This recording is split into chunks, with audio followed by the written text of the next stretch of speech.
এটা একটা প্রসেস। আমি ব্লেসড যে আমার টিম এটা ভেবেছে যে প্রোটাগনিস্টের বা যারাই পারফর্মার তাদের মধ্যে একজনকে বা আমাকে নিয়ে সেই আমাদের যে লোকেশন রিয়েল লোকেশনে এই এক্সপিরিয়েন্সটা বা এই ট্রিপটা আমাকে শেয়ার করাবে। সো আমার জন্য এটা ভালো যে লোকেশনে আমি কাজ করব, সেখানে যে স্ক্রিপ্ট পড়া, আলোচনা করা, ক্রিয়েটিভ অ্যাঙ্গেল থেকে ভাবা, সেই পরিবেশের সাথে খাপ মানিয়ে নেওয়া। যেমন শুটিং যেদিনই হোক না কেন তার 20 দিন আগে টিম চলে যাবে, 10 দিন আগে আমি চলে যাব, সামনে আমাদের শুট। সো এই প্রসেসটা আমার কাছে খুবই ইন্টারেস্টিং। এবং এই দম টিম যে তার পারফর্মারদেরকে নিয়ে এইভাবে ভাবছে বা ভাবে, কারণ আমার মনে হয় যে অনেক কথা বলে ফেলছে সবাই। এই গল্পটা না আসলেই মানে এটা বলার জন্য বলা না যে it's so different, it's so অন্যরকম। না, এটা এত জীবনের কাছের গল্প এবং এখানে এই দম রিলেটেড জায়গাটা এমন এত ভিতরের স্তরের সাইকি নিয়ে কাজ করা হচ্ছে। এটা আসলে পোর্ট্রেশন করতে না একজন ডিরেক্টরের বা টোটাল টিমের দম লাগে। এবং আমরা যারা পারফর্মার তাদেরও আসলে না ইনার দমটা লাগবে। আদারওয়াইজ এই যেমন আমি ছোট্ট একটা উদাহরণ দিই, আমি কখনো আমার লাইফে মাইনাস এক্সপিরিয়েন্স করি নাই। আমরা যেখানে শুটিং এ যাচ্ছি সেখানে টেম্পারেচার হচ্ছে মাইনাস, গুড পয়েন্ট, টেম্পারেচার তো ওইখানে মাইনাস থাকবে বা 0 থাকবে, 1 2 থাকবে। সো আমরা আসলে জানি না যে সেই ওয়েদারের সাথে আমরা দম দেখিয়ে সেটাকে টিকতে পারবো না অসুস্থ হয়ে যাব। সো আমাদের এখানে কোনো ব্যাকআপ কোনো প্ল্যান নেই। আমাদের এতটুকু শক্তি মনের ভিতরে আমরা ধারণ করছি যে আমরা সেটা শেষ করে আসব এবং সেই ওয়েদারকে আমরা মুখোমুখি দাঁড়িয়ে আমরা আমাদের কাজটা পারপাসটা রান করে আসবো।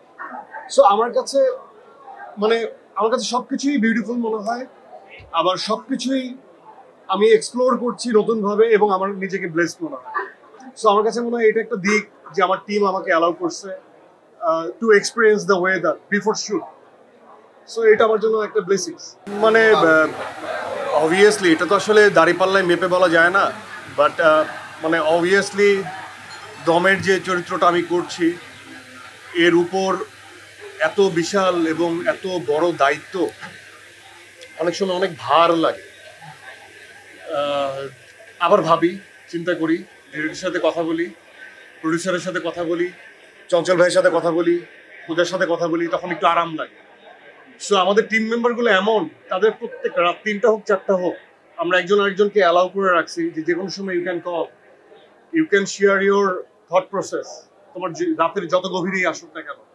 সো আমার কাছে মনে হয় যে এই ভার বা এই চরিত্রগুলো এটা আসলে একজনের দায়িত্ব না, টোটাল টিমের দায়িত্ব।